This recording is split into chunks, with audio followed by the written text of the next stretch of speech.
Hallelujah, praise the Lord. मैं आपके सामने चौथी वाणी को शेयर करूंगी कि प्रभु यीशु मसीह ने क्रूस पर लटके हुए चौथी वाणी में दर्शाया है। हम मत्ती 27 में 46 में पढ़ेंगे। प्रभु यीशु मसीह ने कहा कि दोपहर से तीसरे पहर तक उस सारे देश में अंधेरा छाया रहा। तीसरे पहर के निकट यीशु ने बड़े शब्द से पुकार कर चीखते हुए कहा, एली एली लमा शबक्तनी, अर्थात हे मेरे परमेश्वर तूने मुझे क्यों छोड़ दिया। हम परमेश्वर के वचन को पढ़े जाने पर आशीष और बरकत दें। हम इस पर मनन करेंगे कि लगभग दोपहर के तीसरे पहर और जो कुछ भी प्रभु यीशु मसीह क्रूस पर टंगे हुए थे, और हम देखते हैं, मनन और ध्यान करते हैं कि प्रभु यीशु मसीह ने 3 वचन अपनी माँ से और अपने पिता से विनती की अपने लोगों के लिए कि परमेश्वर उनकी प्रार्थना को सुने। तीसरे 12 बजे के लगभग 12 बजे से पहले उन्होंने हर एक वो शब्दों को जो अपने संबंधियों से उसे कहना था, माता को उसको सुपुर्द करना था और पिता से विनती करनी थी कि परमेश्वर ने क्षमा कर, हर एक वो बातें उसने परमेश्वर से जब कहीं तो वो लगभग 12 बजे के करीब थी। 12 बजे तक उसने पूरी कर ली थी। लेकिन चौथा जो हम पढ़ते हैं उसने तीसरे पहर यानी कि 3 घंटे के बाद मतलब अंधेरा छाया रहा, और वहाँ पर अंधेरा और साइलेंट सन्नाटा कहते हैं, एक तरह का अलौकिक सन्नाटा वहाँ छाया रहा। और परमेश्वर के ने प्रभु यीशु मसीह ने जब बड़ी गहन पीड़ा में थे और दर्द में थे और जबकि वो विनती करा करते थे, तो उन्होंने प्रभु यीशु मसीह ने उस समय भयंकर अपनी दशा को उसने कहा। जिस तरह से भजन संहिता 22 के पदों में भी हम पढ़ते हैं कि उसमें लिखा है, हे मेरे परमेश्वर तूने मुझे क्यों छोड़ दिया, मुझसे दूर ना हो क्योंकि संकट निकट है और कोई सहायक नहीं। यहाँ हम देखते हैं और आगे भी हम पढ़ते हैं कि उसने पवित्र आत्मा की प्रेरणा से अपने जीवन में वो महसूस किया कि प्रभु यीशु मसीह की एक भविष्यवाणी जो उसके जीवन में पूरी हुई, और उसने कहा, हे मेरे परमेश्वर तूने मुझे क्यों छोड़ दिया। यहाँ पर हम देखते हैं एक गहन अंधकार जब छाया था, तब प्रभु यीशु मसीह ने अपनी उस दशा में प्रभु को पुकारा था।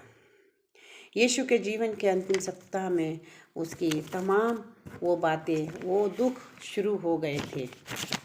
यहाँ पर हम देखते हैं कि उसने क्या कहने अंद्रियास और फिलिपुस ने यीशु ने उसका परिचय भी कराया। तो यीशु इस अवसर पर बड़ी अंदर की पीड़ा से महसूस कर रहा था और उसने दुख में व्यक्त करते हुए कहा, वह मनुष्य आ गया, मनुष्य के पुत्र की महिमा का, अर्थात उस समय भूमि पर बोए जाने वाले गेहूं के दाने के समान वो अकेला था, क्योंकि उसका जी व्याकुल था। उसने कहा, मेरा जी व्याकुल है, और दाना जब तक अकेला रहता है जब तक वो मर नहीं जाता।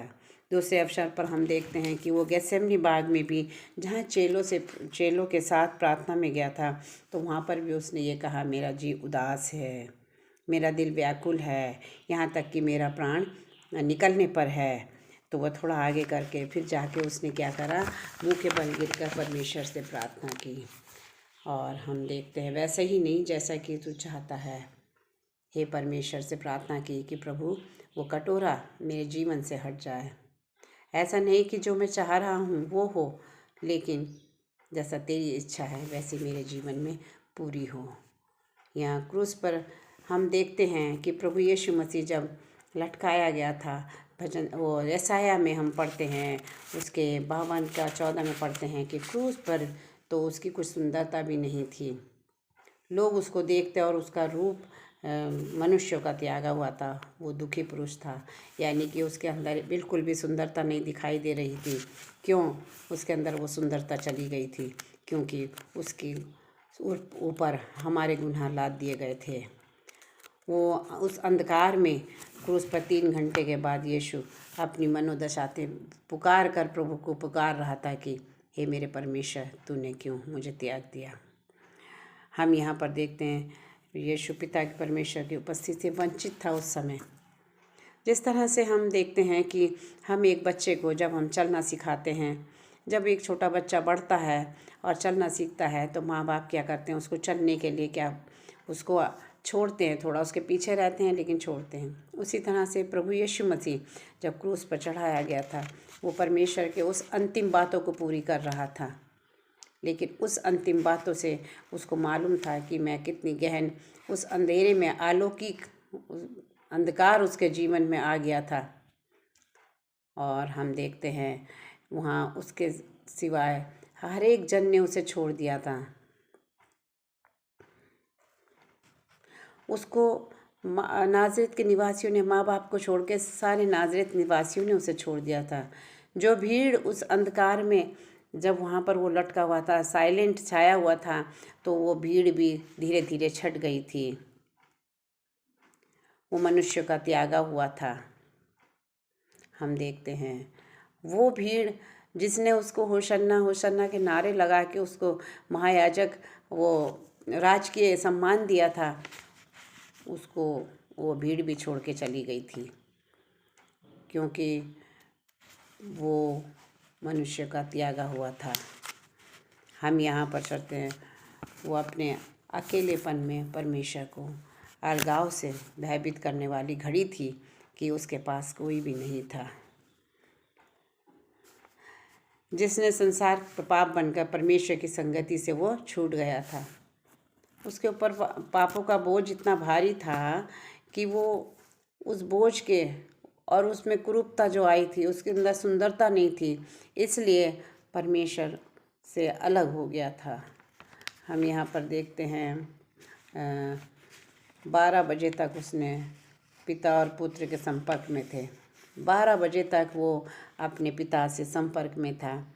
पिता से विनती की उसने, क्रूसित डाकू को आज ही तू स्वर्ग में होगा। पिता से विनती की कि पिता ये और हर एक बातों में हे मेरे परमेश्वर, हे पिता इन्हें क्षमा कर। और उसने पिता के संग संपर्क में था, लेकिन 3 घंटे तक हमने देखा कि वो परमेश्वर से अलग था। हम देखते हैं यहूदियों का प्रार्थना का समय होता है इस समय 12 बजे के बाद 3 बजे तक का समय बलिदान का था उसका, इसलिए घोर व्यथा के बीच उसने परमेश्वर को पुकारा था। वो यहूदियों का प्रार्थना का समय था और वो उसे पुकार रहा था, हे मेरे परमेश्वर तूने मुझे छोड़ दिया क्यों।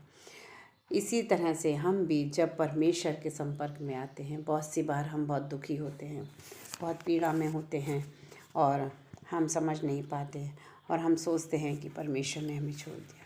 उस वक्त परमेश्वर हमें स्ट्रॉन्ग बनाता है।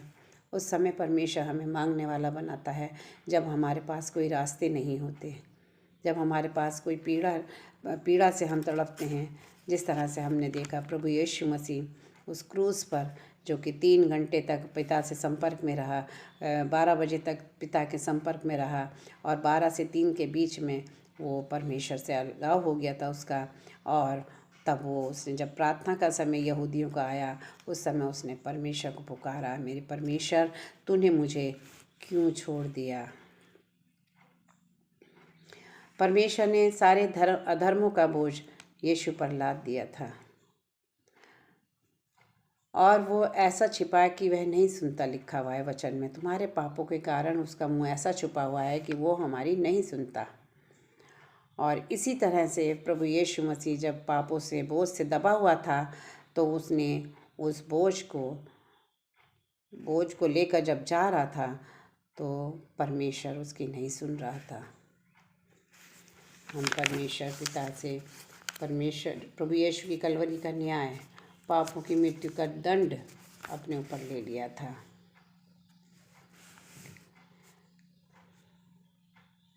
उसने चौथी वाणी में अपने उद्धार का कार्य किया और क्रूस प्रेमियों की यीशु की ओर खींचा।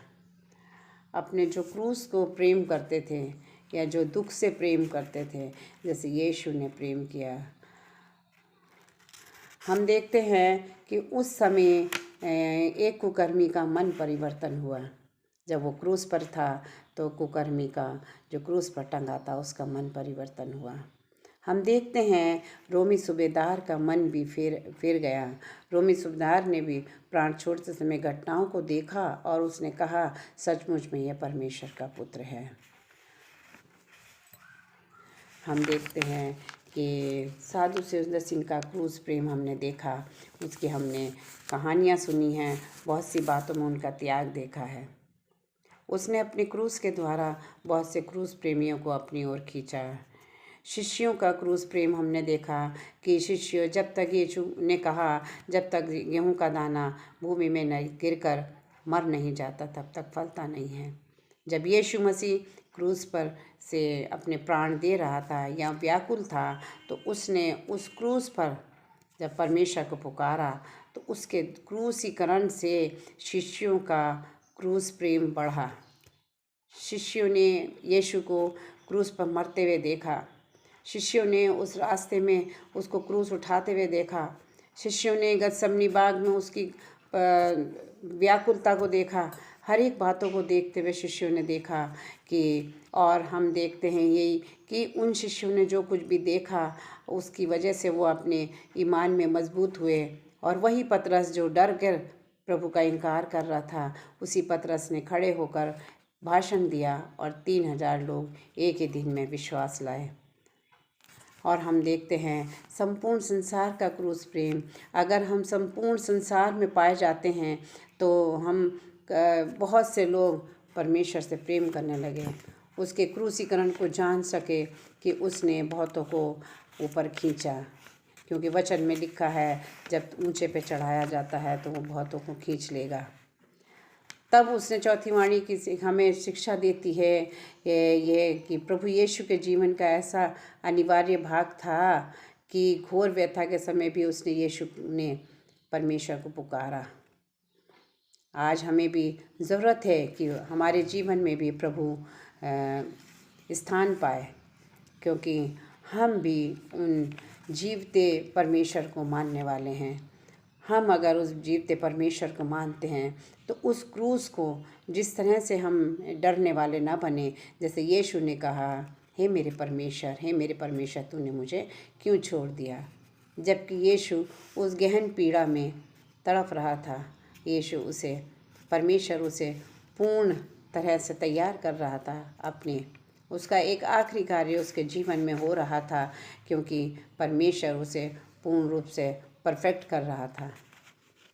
हम देखते हैं इसी तरह से हमारे जीवन में जब कार्य होते हैं, जब परमेश्वर के कार्य होते हैं, जब परमेश्वर हमें चलाता है, तो हम देखते हैं कि हमारे जीवन में कोई आगे पीछे नहीं होता और परमेश्वर हमें उस समय परफेक्ट बनाता है। क्योंकि परमेश्वर हमें सिखाता है कि हमें परमेश्वर को पुकारना है, परमेश्वर से हमें संबंध बना के रखना है, ताकि हमें ये नहीं समझना चाहिए कि प्रभु हमारे पास नहीं है। परमेश्वर हमें माँ के गर्भ से चलाकर अब तक लेकर आया है और अभी भी वो हमारी रक्षा करता है। जब हम बुरे थे तब भी वो हमारे साथ था, आज हम अच्छे हैं तो आज हमारे साथ है। हमें परमेश्वर से संबंध बना के रखने चाहिए, जैसे प्रभु यीशु मसीह ने उस घोर अंधकार में भी, जबकि तीसरे पहर के समय में उतना अंधेरा छाया था, लेकिन उसने अपने परमेश्वर से संबंध को नहीं तोड़ा और उसने परमेश्वर को पुकार के कहा कि तूने मुझे क्यों छोड़ दिया। परमेश्वर इस वचन के अनुसार आप सबको आशीष और बरकत दे। धन्यवाद करते हैं पिता परमेश्वर, इस वचन के अनुसार हम तुझसे जुड़े रहें प्रभु, और जैसा तूने अपना क्रूसीकरण का प्रेम हमें दिखाया पिता, हम उस क्रूसित प्रभु प्रेम को हम जान सकें और प्रभु हम तेरी ओर खींच सकें और बहुतों को प्रभु तेरे करीब लाने वाले बने। जिस तरह से यीशु ने अपने बलिदान के द्वारा प्रभु हमें अपनी ओर खींचा, उसी तरह से होने दे कि हम भी बहुतों को प्रभु तेरे करीब ला सकें। परमेश्वर हमें हिम्मत दे, ताकत दे और हम तुझसे चिपटे रहने वाले बने प्रभु। धन्यवाद, स्तुति, प्रशंसा हम सब आपको देते हैं। प्रार्थना को उद्धारकर्ता यीशु मसीह के नाम से मांगते हैं, आमीन।